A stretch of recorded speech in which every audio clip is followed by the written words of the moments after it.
Parlant del Cap i Casal i dels nostres barris, el passeig de la Petxina, el barri de la Petxina, sabíeu, jo he de confessar que no tenia ni idea, que hi ha físicament una petxina, bueno, un petxinot, i per això té el seu nom, les coses que descobrim en esta secció. És apassionant, jo tampoc ho sabia, i de fet ara ja l'he situat, i molts de vostès probablement també ho faran en la nostra secció amb el nostre benvolgut Carles Hernández Coscollà, que ja està així, tracadebarri.com. Benvingut, Carles, de nou.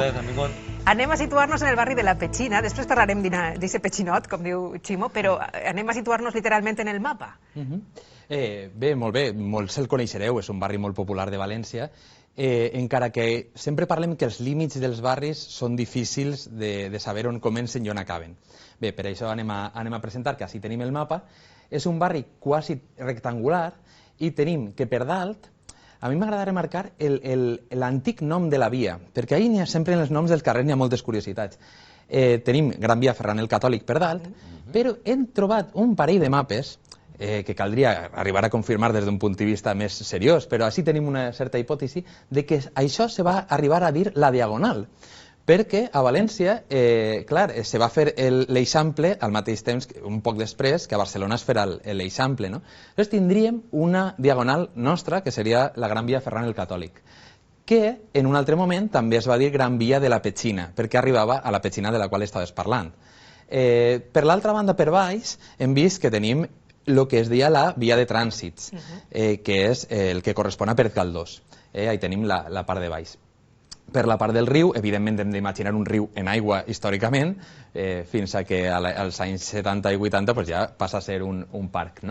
I per l'altra banda, diguem-ne la part est del barri, estaria l'Àngel Guimerà, antic camí de Torrent i antic camí d'Arrancapins, que dona nom també a Arrancapins a l'altra banda del barri. Estem parlant d'un barri encara que xicotet i que el puguem recórrer en 5 minuts, tindria unes 15.000 persones, que això és més que inclús algunes comarques valencianes tenen menys població que el barri de la Petxina, no? Per exemple, crec que l'Alpalància podríem parlar.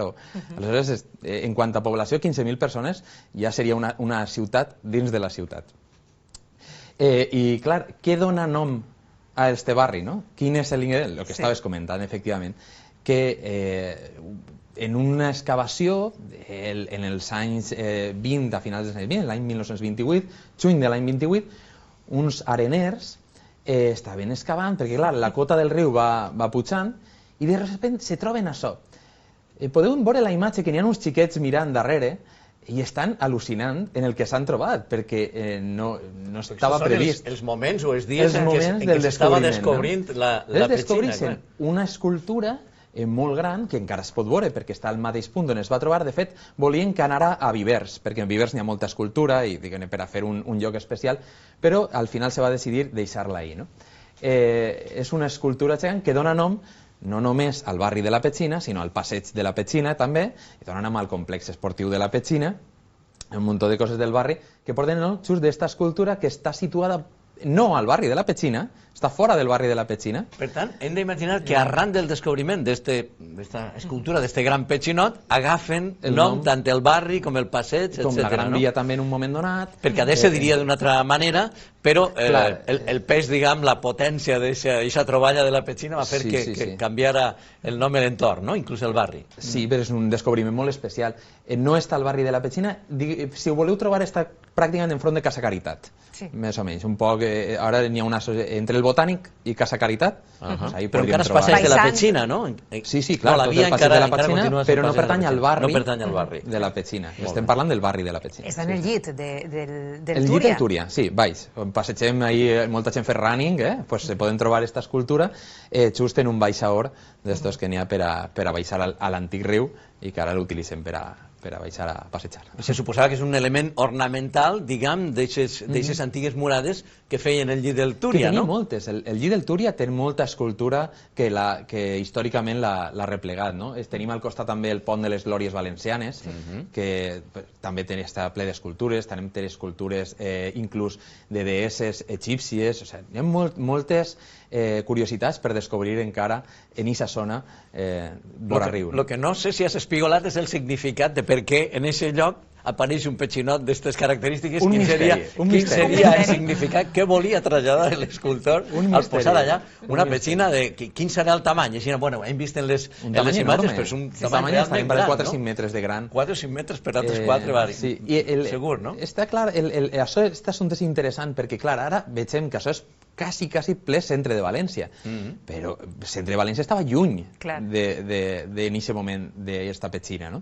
I per tant estem en un moment d'arrabal d'esta radi que ens connecta un poc en l'escorxador que també estava al costat de la petxina. L'escorxador, dit en castellà, és el matadero. El matadero és una institució, diguem-ne, que es fa a 1902 i que ara el coneixereu perquè és el complex esportiu de la petxina, però que tenia aquest aspecte. Clar, a principis del segle XX, finals del segle XIX, hi ha tot un moviment higienista. Anem a netejar la ciutat.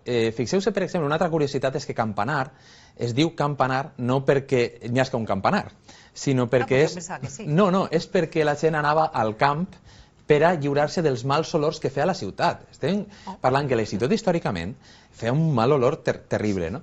Per tant, tot el moviment de final del segle XIX, del principi del XX, de netejar la ciutat, de fer que el cementeri, per exemple, quan va vindre el segle XVIII-XIX, este escorxador pertany a aquest moviment.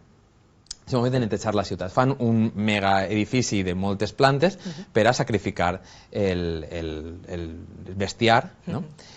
I això a poc va quedar en desús, perquè com vam veure l'altre dia també un problema d'aquesta casa en Mercavalència, tot es trasllada al Mercat d'Abastos i també l'escorxador se trasllada a Mercavalència. És curiós com els antics escorxadors després han tingut usos ben diferents en distints llocs, i en aquest cas s'ha convertit en un complex. És el centre cultural també, i així l'hem aprofitat per a fer centre esportiu, centre cultural, espai de saló d'actes molt important, perquè es fan una barbaritat d'actes en este saló, no?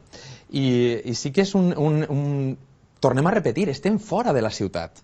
És l'escorxador, imagineu ara, pensar, la resta de la ciutat que queda encara des d'aquest punt, que és el cantó, per a que no sabia, entre el Passeig de la Petxina i Pérez Galdós, és la frontera entre la Petxina i Nou Moles, ahir estaríem ja fora de la ciutat. Mireu si encara en queden barris fins a arribar a Mislata o fins a arribar a Xirivella, no? Cal que parlar d'extramurs, ja només el nom, ja diu, ui, més enllà dels murs. Extramurs és el districte on està la Petxina, que té la Roqueta, Arrancapins, la Petxina, evidentment, són uns dels barris que formen, i el Botànic, que formen el districte d'Extramurs. Ens encanta quan Carles ve a contar-nos també històries del barri, no? Perquè el barri el conformen les persones, i més enllà de la història, dels elements arquitectònics que hem destacat, les persones, òbviament, són història del barri, no? Sí, clar. Precisament el Centre Cultural de la Petxina és un lloc on passen unes històries molt especials per a la ciutat, perquè es concentra events de tot tipus. Un dels events que ha succeït el darrer cap de setmana és la Woman Take Makers. La Woman Take Makers hem posat un exemple d'aquest event perquè és d'interès i perquè s'ha celebrat al barri de la Petxina. Així tenim, Woman Tech Makers vol dir dones que fan tecnologia, perquè és un món molt masculinitzat i que cal feminitzar, no? I per tant és una organització que comença als Estats Units, que no tenia arrelament a València, però dos italianes a València, Roberta i Sílvia, varen decidir, escolta, això és un moviment molt important perquè dins del moviment feminista hem de reivindicar també la part tecnològica i empresarial, no? I ja esta és la segona edició que s'ha fet, la primera es va fer a la universitat, en este veig d'esta imatges de la universitat, i este any ja, el diumenge, s'ha fet en la Petxina, en un èxit important perquè s'ha fet moltes xerrades de tot tipus, tant d'empresa com de tecnologia, i elles es queixaven d'alguna forma de dir, bé, fem moltes iniciatives per a l'empreniment a València, però moltes voltes el que ve és gent estrangera als events que muntem nosaltres mateixes. Nosaltres som italianes, així ve gent americana, i tal. On esteu els valencians que no participeu en els events que precisament per això este arrelament entre coses que passen al barri de la Petxina s'haurien de comunicar molt més, no? Un dels dèficits que té el barri de la Petxina és que no té associació de veïns. Per tant, animem a que els veïns i veïnes de la Petxina puguen fonamentar per arrelar totes aquestes i connectar totes aquestes iniciatives i que puguen tindre una marxeta més. Però si estan organitzats al voltant dels escacs en el barri? Està la Fundació d'Escacs de València, la tenen a la Petxina. Petxina. I jo crec que destacaria dues coses. La Fundació d'Escacs Municipal agrupa un munt d'activitats, entre ells té 1.500 escolars que participen en els seus tallers, en les seues activitats de tot tipus, perquè estem parlant des de campionats fins a cursos a les escoles, tal. Però jo a mi m'agradaria destacar dues coses que són interessants. El primer és l'equip femení. L'equip femení d'escacs, que aquest any ha pujat de divisió, i per tant tindre el primer equip valencià que està lluitant en els escacs per tindre un lloc també visibilitzem el paper de la dona en els escacs, em sembla fonamental, l'equip Basilio, no? I per una altra banda s'han inventat un esport. Són dones però se diu Basilio. Bueno, ells sabran recordem que a València els escacs és molt important perquè a València hem canviat la història dels escacs. Fa molts segles ja, però en la introducció de certes peces i certs moviments es varen fer a València, per tant l'arrelament dels escacs a València ja és històric, no? I hauríem de fet ahir hi ha una inscripció 1475 com a un any important. Hi ha moviments dels escacs que són propis de... Que són propis valencians, sí. Aquesta història s'ha de conèixer més. Aquestes coses dels escacs. Animem a la gent que investigui la història dels escacs, perquè a València tenim un paper molt rellevant. Però bé, al mateix barri de la Petxina es practica aquest esport que s'han inventat a la Fundació d'Escacs. El checkball. Gustavo és un participant d'ahir també de la federació i s'inventa un esport, sobretot per als més xicotets, que combina els escacs i esports de pilota. I aleshores, ahir tenim com estan practicant el checkball en moviments pareguts als dels escacs, però en una pilota i en moviment. I això, este cos dels escacs que és molt intel·lectual i has d'estar assegut molt de temps, este esport te'l lleva. És molt recent, partim de 2015. De futbol sala o de futbol set o així, i escacs? I moviments d'escacs i la intel·ligència dels escacs. Qui fa els moviments? Si cada un dels xicons o xicones o hi ha, diguem, una persona que decideix el moviment? La pilota a les mans no la pots tindre més de 5 segons, aleshores has d'estar en continu moviment, però el moviment és estratègic, diguem-ne, com en els escacs, que està pensat per atacar peces, no? Aquests són els camps que hi ha en el riu, no? Sí, clar. Dins del barri de la Petxina, aquesta secció del riu està inclosa dins del barri de la Petxina. Un esport nou, valencià, de 2015, el checkball. Escrit X-E-C-B-A-L-L per a qui vulgui buscar i practicar també a la Fundació d'Escacs de València. Estàvem parlant del trossedissa del riu, del passeig de la Petxina, però a mi em venen al cap sobretot dos carrers, el de Palleter i el de Juan Llorens, perquè jo vaig viure el final de la dècada dels 90 i principi del 2000. La festa. La festa. No sé com està ara, però anem a fer un recorregut un poc més gastronòmic, festiu del barri. Evidentment, hem parlat d'una zona molt específica, que és el Cantó en el Riu, però fins a Àngel Guimerà arriba tot el barri de la Petxina. I el carrer Juan Llorens és un carrer marcat, evidentment, per la festa nit valenciana, en mogolló entre el Cayo Largo, el Magazín, molts llocs, el Loco Mateo, que també està, ara es diu el Loco només, en Erudit Orellana, per tant, molt marcat per l'ambient. I la gastronomia, evidentment fantàstica, no?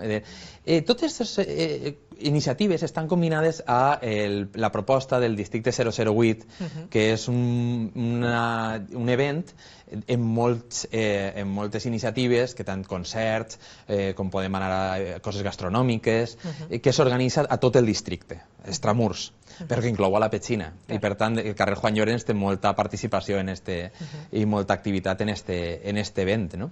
Gastronòmicament podem parlar de pan comido, de la taula de Paula, de Asoberri, i sobretot, i especialment de les truites de Creixellers del bar Alhambra, on està Placen i Benito, que ahí tenim a Placen, entregan unes truites de Creixellers enormes, on tenim ròtols dalt on podem llegir titulars com les millors truites del món es fan en el carrer Calixto III, just al barri de la Petxina. També este any fan anys les falles. Hem de recordar que les falles de la Petxina, tant a Arrancapins, que fa 110 anys com a falla, com Palleter Erudit Orellana, que ja parlarem així, fa 50 anys, i 60 anys fa també Sant José de la Manda de Terol. O sigui, tots complixen dècada en este 2018 les falles de la Petxina. Per tant, molta activitat cultural, molta arrelada al pensament lliure, perquè també hem de recordar que està al carrer Doctor Zamenhof, que també ve del moviment anarquista, i en moltes curiositats, i recordem també que no té associació de veïns i convidem a que es faci l'associació de veïns de la Petxina, perquè és molt important tindre la connexió entre tots els barris per a poder participar entre ells. Moltíssimes gràcies, com sempre, Carles, per portar-nos curiositats, històries personals, històries humanes i la història dels nostres barris. Hi ha un petxinot, hi ha una gran petxina al barri de la Petxina, entre altres coses que hem descobert avui de la mà de Carles Hernández Coscolla, traca de barris. Gràcies per acompanyar-nos, Carles. gràcies a Un plaer. vosaltres. Avui és el dia en el que